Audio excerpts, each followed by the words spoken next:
Friends, next chapter surface chemistry, A chapter of physical chemistry.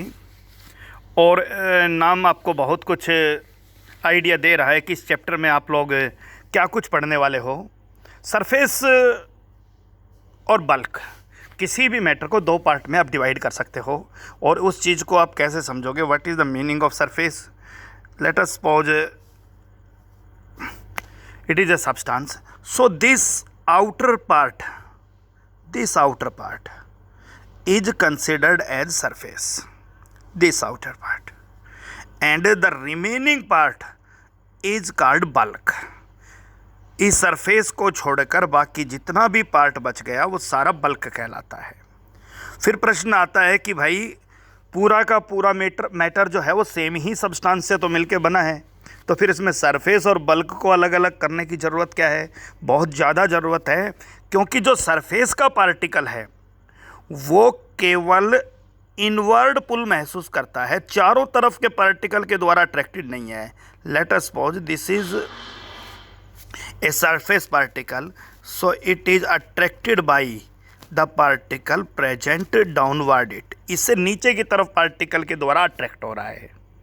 Clear हो गया? लेकिन जो पार्टिकल बल्क में मौजूद है, it attracted by the particles around us in all sides. चारों तरफ के पार्टिकल इसको अट्रैक्ट करते हैं। तो आप एक बात समझिए कि सरफेस का पार्टिकल अलग इंट्रैक्शन शो करता है और बल्क का पार्टिकल अलग इंट्रैक्शन शो करता है। तो इस चैप्टर के अंदर हम सरफेस फिनोमिना के बारे में ज़्यादा बात करेंगे। और सरफेस फिनोमिना के बारे में आपने बहुत सारी चीज़ें प्रीवियस क्लासेस में भी पढ़ा है कि प्लेटिनम मेटल अपनी सरफेस पर गैसेज को एब्जॉर्ब कर लेता है, हाइड्रोजन गैस को एब्जॉर्ब करता है, आपने पढ़ा है। क्लियर हो गया कि नहीं हो गया? वो सरफेस फिनोमिना अपनी सरफेस पर एब्जॉर्ब करता है। निकिल कैटलिस्ट का काम करता है, नाइट्रोजन और हाइड्रोजन मिलकर अमोनिया बनाते हैं। सो नाइट्रोजन और हाइड्रोजन को निकेल अपनी सरफेस पर एब्जॉर्ब करता है, पुराने बॉन्ड तोड़ने में हेल्प करता है, नए बॉन्ड बनाने में हेल्प करता है। The whole phenomena takes place on the surface of nickel metal. So these all are the surface phenomenas. So हम लोग इस चैप्टर में बहुत डिटेल में बात करेंगे सरफेस पर होने वाले एक्शंस के बारे में। क्लियर? तो थोड़ा सा आगे बढ़ते हैं। इस चैप्टर के इनिशियल पोर्शन के अंदर हम लोग दो बहुत जर्नल फिनोमिना के को कंपेयर करते हैं, क्योंकि स्टूडेंट अब तक पढ़ता आया एब्जॉर्ब करना, और आज वो पढ़ रहा है एक नया वर्ड एडजॉर्ब करना। So how these two terms are different from each other? Try to understand how these two terms are differ from each other. Let us take a common example, और एक सिंपल एक्टिविटी आप अपने घर पे कर सकते हो कि टेक सम लिक्विड और मे बी शुगर सिरप ले सकते हो, चाशनी, जिसको आप रस कह सकते हो, और add some spongy material into it. Let us make you add a गुल्ला in it. Have you ever listened about rasgulla? Yes, I am discussing about that eating material, उसके बारे में बात कर रहा हूँ। तो जो रसगुल्ला जिसको बोल रहे हो, वो रसगुल्ला में क्या होता है कि पूरे स्पंजी मटेरियल के अंदर रस इक्वली डिस्ट्रीब्यूट है, और ये हम कह सकते हैं कि इस स्पंजी मटेरियल ने, जिसको आप गुल्ला कह रहे हो, इसने पूरे रस को एब्जॉर्ब कर लिया। इस तरह से अपने अंदर रखा कि जितना कंसंट्रेशन सरफेस पर है उतना ही कंसंट्रेशन उसमें अंदर बल्क पर है। क्लियर हो गया कि नहीं हो गया? तो जब कोई चीज़ एब्जॉर्ब होती है तो एब्जॉर्ब होने का फिनोमिना किस तरह से डिस्क्राइब करेंगे कि उस सब्सटेंस का जो एब्जॉर्ब हुआ है वो सरफेस पर भी सेम कंसंट्रेशन में मिलेगा और बल्क पर भी सेम कंसंट्रेशन में मिलेगा। आप किसी क्लॉथ के पीस को पानी में डुबो दीजिए, आप किसी फॉर्म को पानी में डुबो दीजिए, सरफेस पर भी पानी उतना ही मिलेगा और बल्क पे भी उतना ही मिलेगा। This is called absorption, right? But what actually happen in adsorption? Adsorption को थोड़ा समझने की कोशिश कीजिए कि आप लोग एक बीकर ले लीजिए, कंटेनर ले लीजिए, उसमें इंक ले लीजिए और उस इंक के अंदर आप लोग एक चौक का पीस, चौक है बहुत कॉमन स्टेशनरी मटेरियल है, उसको ले लीजिए। आप अपने घर पे भी करके देख सकते हो। तो जब आप चौक के पीस को रिमूव करोगे तो आप ये पाओगे कि चौक का जो पीस है वो आउटर सरफेस पर तो इंक जैसे कलर का हो गया। मान लीजिए आपने ब्लू इंक में डाला था तो ब्लू हो गया, लेकिन जब आप उसको ब्रेक करोगे तो अंदर वाला पार्ट आपको ब्लू दिखाई नहीं देगा। ये जो अंदर वाला पार्ट है, इसका मतलब particles are more attracted at surface and less attracted और not attracted in bulk. So when the substance which is adsorbed have more concentration on surface in comparison of bulk, the phenomena is called adsorption. So adsorption क्या कहेंगे? किसी particle को, ink के particle को कह लीजिए, अपने सरफेस की तरफ अट्रैक्ट करना और उनको रिटेन रखना इन सच ए वे दैट, इस तरीके से कि उस सब्सटेंस की कंसंट्रेशन सरफेस पर ज़्यादा हो और बल्क पर कम हो। इस फिनोमिना को हम एडजॉर्प्शन कहते हैं। सो एडजॉर्प्शन और एब्जॉर्प्शन, पहला question, how these two terms are differ from each other. Absorption and adsorption. Absorption में किसी भी चीज़ के पार्टिकल को अपने तरफ अट्रैक्ट करना और रिटेन करना इस तरीके से कि उसकी कंसंट्रेशन सरफेस पर और बल्क पर इक्वल हो। So it is called absorption. और किसी सब्सटेंस के पार्टिकल को अपनी सरफेस की तरफ अट्रैक्ट करना और रिटेन रखना इस तरीके से कि उसकी कंसंट्रेशन सरफेस पर ज़्यादा हो और बल्क पर कम हो, दैट इज कॉल्ड एडजॉर्प्शन। सो आप बहुत सिंपली यूँ समझा सकते हो, this is a simple demonstration of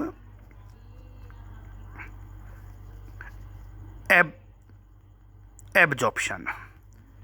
Clear? And this is a simple demonstration of adsorption. केवल आउटर पार्ट पर दिखाइए, इनर पार्ट पर मत दिखाइए। हमने कुछ कॉमन एग्जांपल पढ़ा। अब हम आ जाते हैं एडजॉर्प्शन को अच्छे से समझने के लिए। क्लियर हो गया कि नहीं हो गया?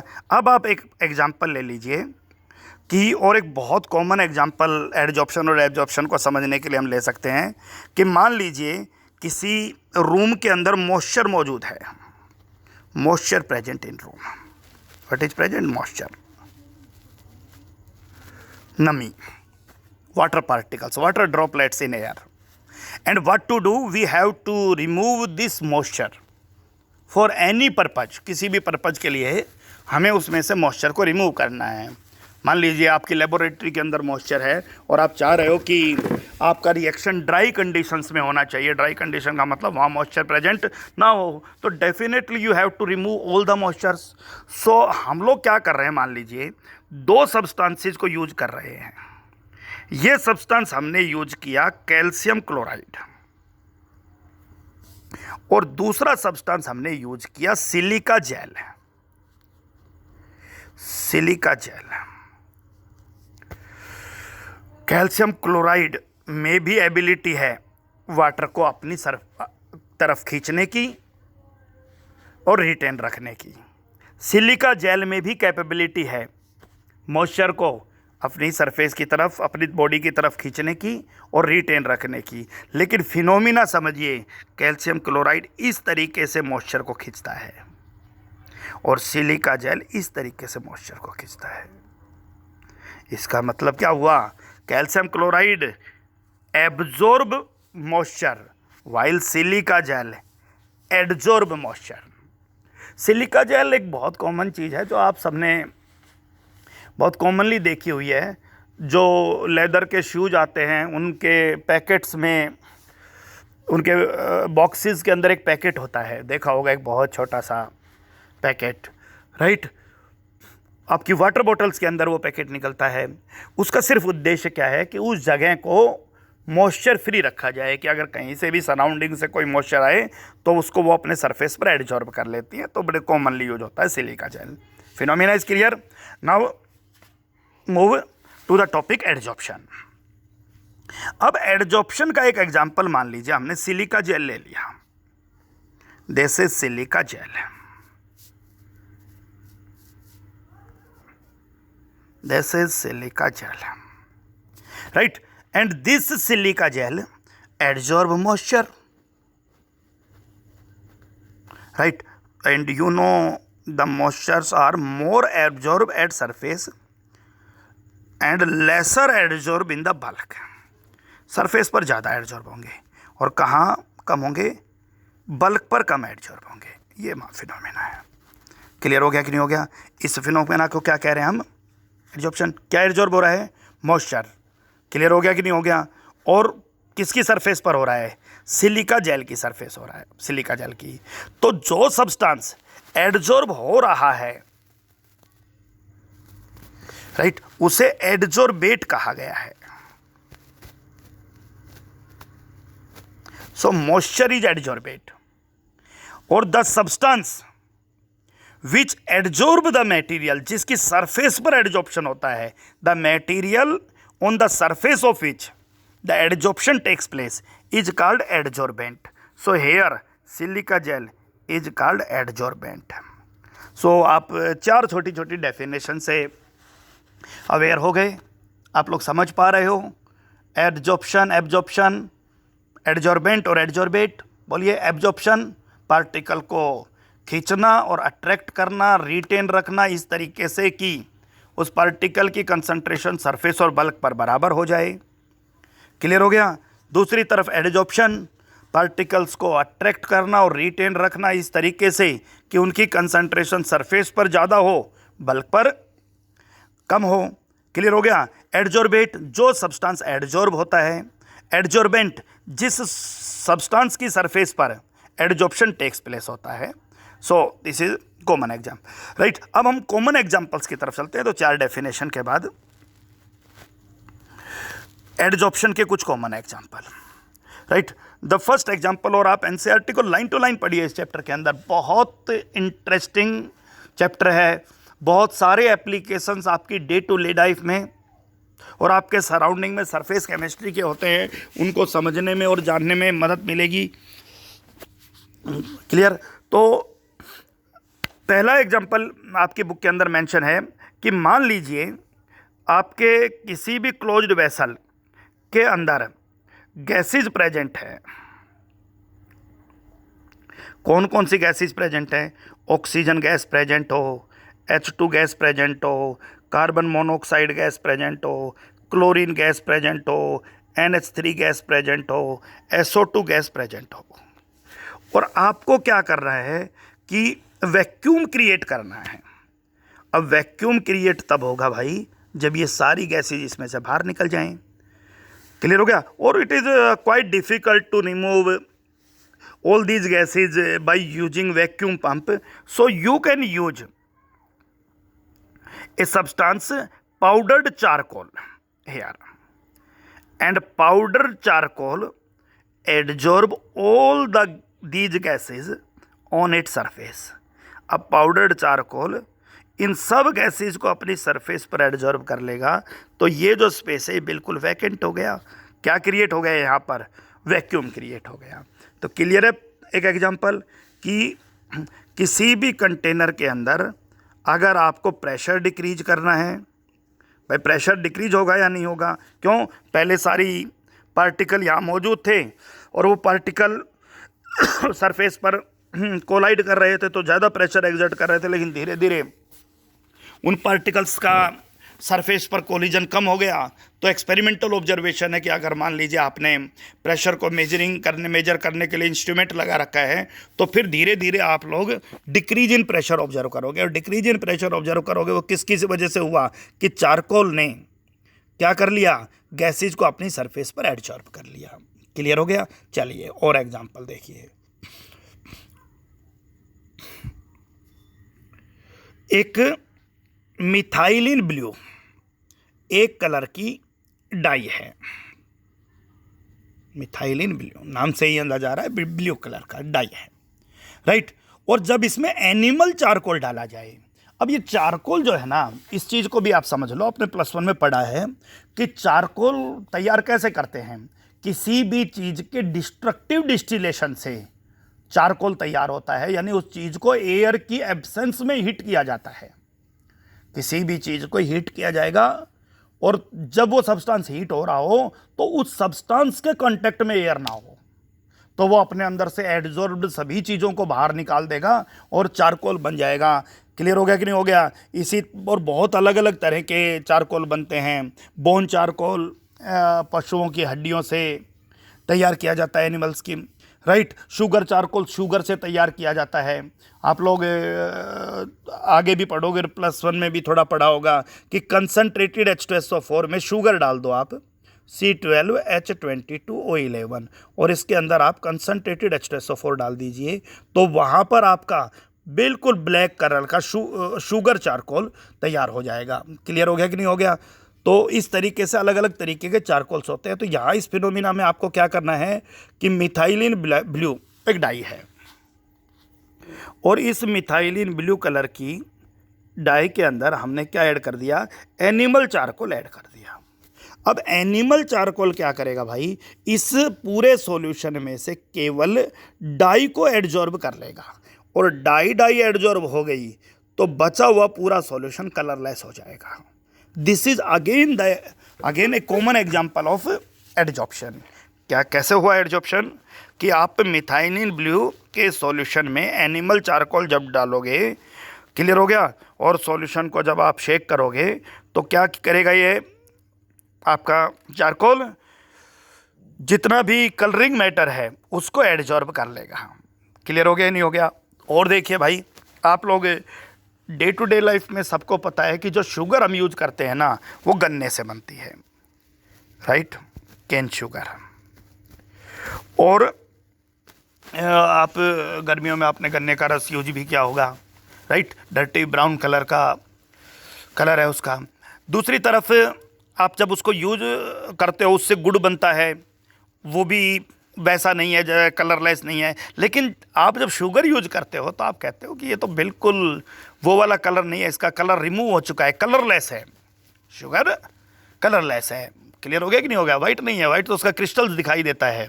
शुगर को आप वाटर में डिजोल्व करिए, वो कलरलेस दिखाई देगा। समझ में आ गया। अगर वाइट होता तो वाटर भी वाइट ही दिखाई देता, तो कलरलेस शुगर। तो क्या करते हैं भाई कि जो रॉ शुगर होता है, जब वो शुगर तैयार कर रहा होता है, उसके जो एक्वस सॉल्यूशन है उसको एनिमल चारकोल के ऊपर से पास किया जाता है, और एनिमल चारकोल के ऊपर से जब उस एक्वस शुगर को पास करते हैं तो वो अपने अंदर जितना भी उसमें कलरिंग मटेरियल है ना, उसको एडजॉर्ब कर लेता है। ध्यान कीजिए, बोन चारकोल बहुत कॉमनली यूज होता है।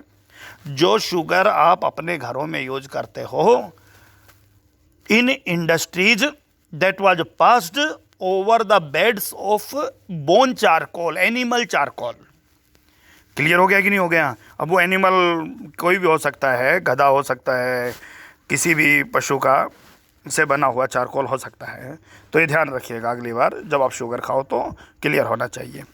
उसके बाद नेक्स्ट एग्जाम्पल पे हमने बात किया कि air becomes dry in the presence of silica gel. Silica gel अभी पढ़ा, वो क्या करेगा, सराउंडिंग में मौजूद वाटर को एब्जॉर्ब कर लेगा। क्लियर है फिनोमिना। चलिए अब एक छोटा सा टॉपिक आता है, दैट इज कॉल्ड शॉप्शन। बहुत बार डिस्कशन होता है शॉप्शन के बारे में। शॉप्शन जो फिनोमिना है, ये वो फिनोमिना है जहाँ एडजॉर्प्शन और एब्जॉर्प्शन दोनों होते हों। अब प्रश्न है कि दोनों कैसे होते हों। देखिए, दोनों कैसे होते हैं कि मान लीजिए एक सरफेस है, ये इनिशियली अपनी सरफेस पर किसी सब्सटेंस को एडजॉर्ब कर लेती है, लेकिन कुछ समय के बाद इसकी कंसंट्रेशन बल्क पर बढ़ने लगती है। तो इनिशियली तो क्या टेक्स प्लेस हुआ, एडजॉर्प्शन, और थोड़ी देर बाद क्या टेक्स प्लेस हुआ, एब्जॉर्प्शन हुआ। तो the process where adsorption and absorption both takes place simultaneously, this process is called sorption, right. और डीशॉप्शन, डी शब्द का बहुत आसानी से मतलब आप समझते हो। डीशॉप्शन जो एडजॉर्ब सब्सटेंस है उसको बाहर निकालना, ये एडजॉर्ब सब्सटेंस है। उसको बाहर निकालना। और आप एक बात समझिए, जब आप आगे जाओगे तो किसी भी चीज़ को एडजॉर्ब करने के लिए आप दो काम कर सकते हो। आप प्रेशर बढ़ाइए, पार्टिकल्स एक दूसरे के ज़्यादा कांटेक्ट में आएंगे, एडजॉर्प्शन डेफिनेटली ज़्यादा होगा। तो अगर आप प्रेशर डिक्रीज कर देते हो तो जो एडजॉर्ब हुई चीज़ें हैं वो बाहर निकल जाएंगी। आप टेम्परेचर डिक्रीज कीजिए, टेम्परेचर डिक्रीज करोगे तो क्या होगा, चीज़ें एडजॉर्ब होंगी क्योंकि पार्टिकल का मूवमेंट कम होगा। लेकिन अगर टेम्परेचर आपने इंक्रीज कर दिया तो जो एडजॉर्ब पार्टिकल है वो रिमूव हो जाएगा।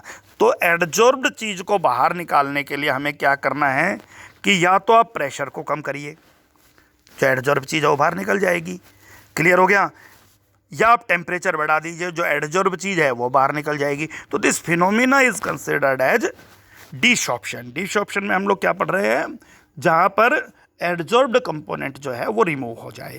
तो फिर से समझ लेते हैं हम लोगों ने अब तक क्या क्या पढ़ा। बहुत छोटी छोटी चीज़ें, थ्योरेटिकल है, ज़्यादा नहीं पढ़ेंगे, बहुत आसान सा चैप्टर है, जल्दी ख़त्म हो जाएगा। हम लोगों ने एब्जॉर्प्शन पढ़ा, राइट, सरफेस और बल्क पूरे पर सेम कंसंट्रेशन। एडजॉर्प्शन पढ़ा, सरफेस पर ज़्यादा, बल्क पर कम। क्लियर हो गया कि नहीं हो गया। हम लोगों ने एडजॉर्बेट पढ़ा, जो एडजॉर्ब होता है। हमने एडजॉर्बेंट पढ़ा, जिसकी सरफेस पर एडजॉर्प्शन होता है। क्लियर हो गया कि नहीं हो गया। हमने शॉप्शन पढ़ा, जहाँ एडजॉर्प्शन और एब्जॉर्प्शन दोनों साइमल्टेनियसली होते हैं। हमने डिशॉप्शन पढ़ा, जो एडजॉर्ब सब्सटेंस है वो बाहर निकल जाएगा। हम लोगों ने पढ़ा कि वैक्यूम बनाने के लिए आप लोग चारकोल, पाउडर्ड चारकोल को यूज करोगे तो पाउडर्ड चारकोल कंटेनर में मौजूद बहुत सारी गैसेज को अपनी सरफेस पर एडजॉर्ब कर लेगा, प्रेशर डिक्रीज हो जाएगा। हम लोगों ने पढ़ा जब मिथाइलिन ब्लू के सॉल्यूशन में जब एनिमल चारकोल डाल दिया जाता है तो सॉल्यूशन कलरलेस हो जाता है, क्योंकि चारकोल उसमें से सारे कलरिंग मैटर को, डाई को एडजॉर्ब कर लेता है। हमने पढ़ा रहा शुगर का एक्वा सॉल्यूशन जब एनिमल चारकोल के ऊपर से पास किया जाता है तो वो कलरलेस हो जाता है। हमने पढ़ा सिलिका जेल नमी को, मॉइस्चर को एडजॉर्ब करता है और कैल्शियम क्लोराइड मॉइस्चर को एब्जॉर्ब करता है। तो this is the topic till now, right. अब बात आता है भाई कि एडजॉर्प्शन का मैकेनिज्म क्या है, उस चीज़ के बारे में हम थोड़ा सा और बात करते हैं। सो मैकेनिज्म ऑफ एडजॉर्प्शन में हम लोग क्या क्या डिस्कशन करने वाले हैं, समझिए ध्यान से।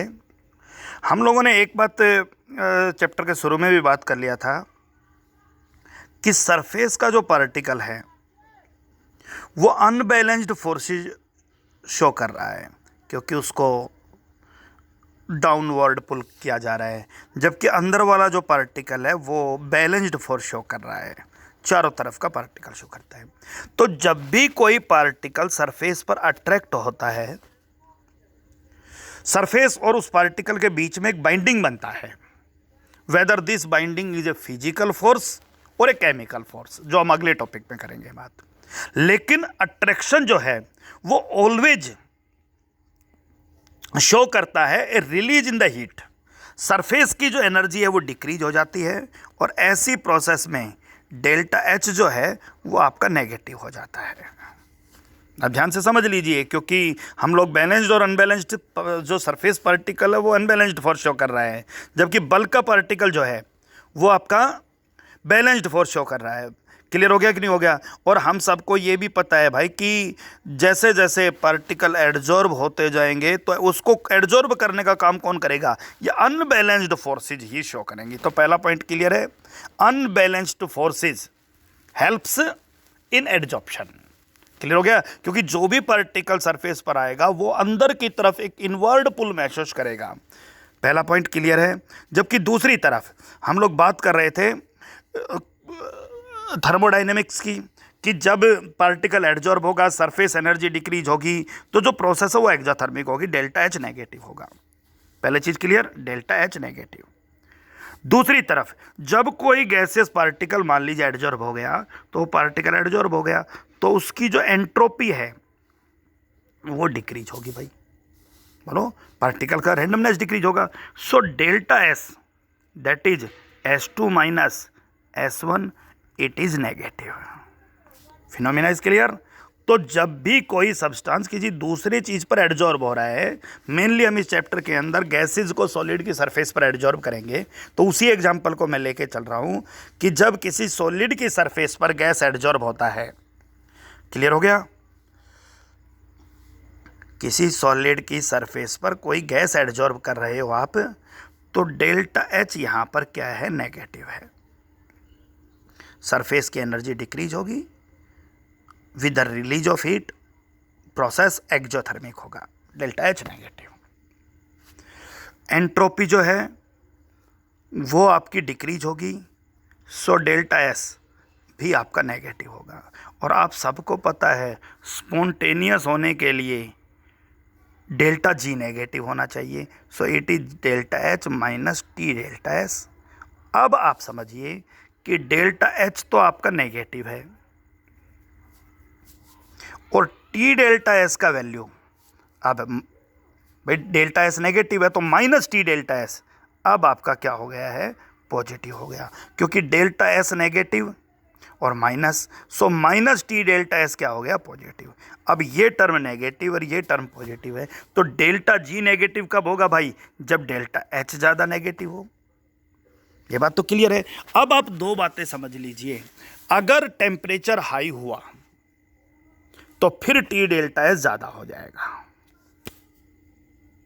टी डेल्टा एस ज़्यादा हो जाएगा तो डेल्टा जी फिर नेगेटिव नहीं रहेगा, अल्टीमेटली किसी टेम्परेचर पर जीरो होगा तो इक्विलिब्रियम अटेन हो जाएगा, ज़्यादा हो गया तो इसका मतलब ये हुआ कि एडजॉर्प्शन जो है वो लो टेम्परेचर पर फेवर किया जाएगा।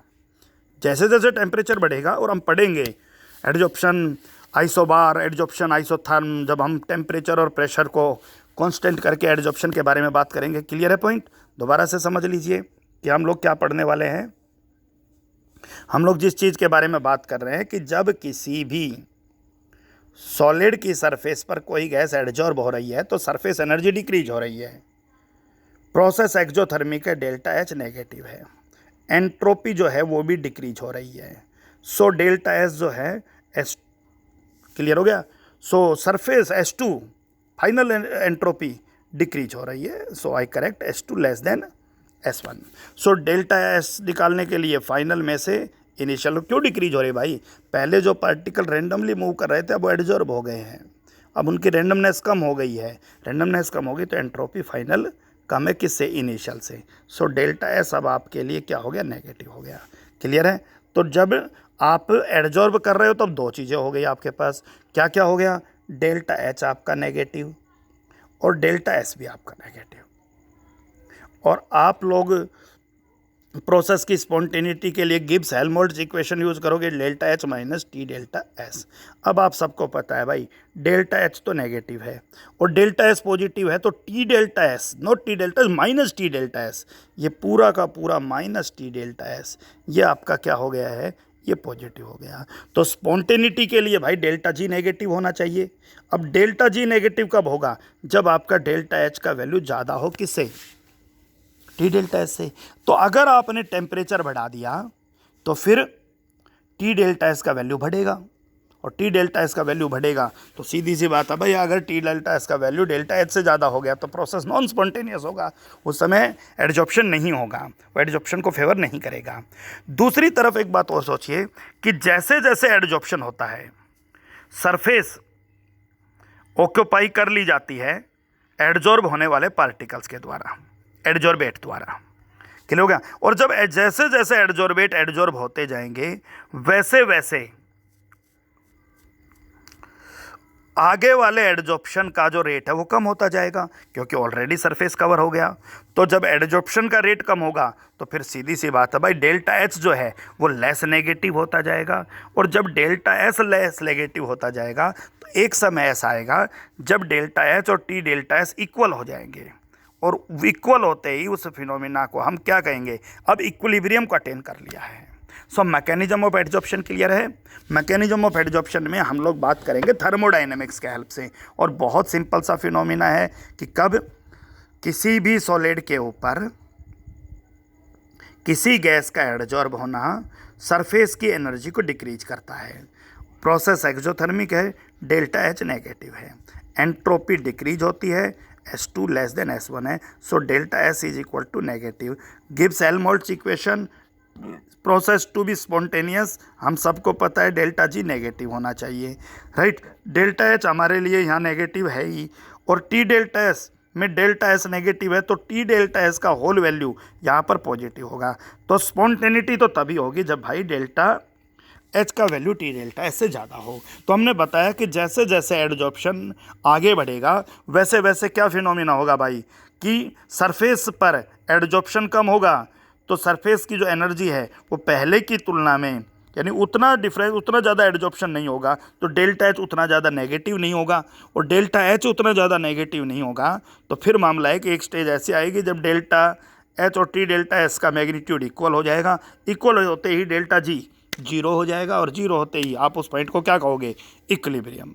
क्लियर हो गया। तो दोनों ही बात हैं, फाइनल रिजल्ट यही है भाई कि गिब्स हेल्महोल्ट्ज इक्वेशन हमें क्या सजेस्ट करता है, delta G delta H minus T delta S, right. हम सबको पता है डेल्टा H नेगेटिव और माइनस T डेल्टा S हमारा यहाँ पर क्या है, पॉजिटिव है। सो डेल्टा H ज़्यादा है किससे, T डेल्टा S से, एडजॉर्प्शन होता रहेगा, और उस समय डेल्टा G क्या होगा, नेगेटिव। अगर डेल्टा H इक्वल है किसके, T डेल्टा S से, इक्विलिब्रियम हो जाएगा। क्लियर हो गया। और अगर आपने somehow delta H greater, delta S से ज़्यादा क्या हो गया, T डेल्टा S हो गया, तो फिर आप समझिए कि फिर एडजॉर्ब सब्सटेंस बाहर निकलेगा, डिसॉर्प्शन होगा। और वो तो हम पहले भी बात कर रहे थे, डिसऑप्शन करना है तो टेम्परेचर को इंक्रीज करिए भाई, टेम्परेचर को इंक्रीज करोगे तो T डेल्टा S अपने आप ही ज़्यादा हो जाएगा। समझ में आ गया। तो उस समय एडजॉर्प्शन के बजाय किसको फेवर करेगा, डिसऑप्शन को फेवर करेगा, जो एडजॉर्ब सब्सटेंस है वो बाहर निकलेगा। कल की क्लास में हम लोग जो एडजॉर्बेंट और एडजॉर्बेट के बीच में जो इंट्रैक्शन होता है उसके इंट्रैक्शन के नेचर के बारे में बात करेंगे, कि वो नेचर फिजिकल इंट्रैक्शन है या केमिकल इंट्रैक्शन है, उसके बारे में हम बात करेंगे। तो आप लोग लाइन टू लाइन पढ़िए, अच्छे से पढ़िए इस चैप्टर को। क्लियर होगा। बहुत इंटरेस्टिंग और बहुत ईजीएस्ट चैप्टर्स में से हैं, और इस चैप्टर का सबसे अच्छा बात है कि इसमें आपको पूरे चैप्टर में कुछ भी याद नहीं करना है, कुछ चुनिंदा एग्जाम्पल्स को छोड़कर। कुछ जगह एग्जाम्पल्स आएंगे, वो इस चैप्टर का 1/1000वां हिस्सा भी नहीं है। आप समझिए, जो आपको लर्न करना है पूरा चैप्टर आप लोग समझते जाइए, आपके दिमाग में बैठता जाएगा और आप अपना आंसर अपने मन से लिख पाओगे। So that's all for today surface chemistry. अब अगले टॉपिक पे बात करते हैं कल।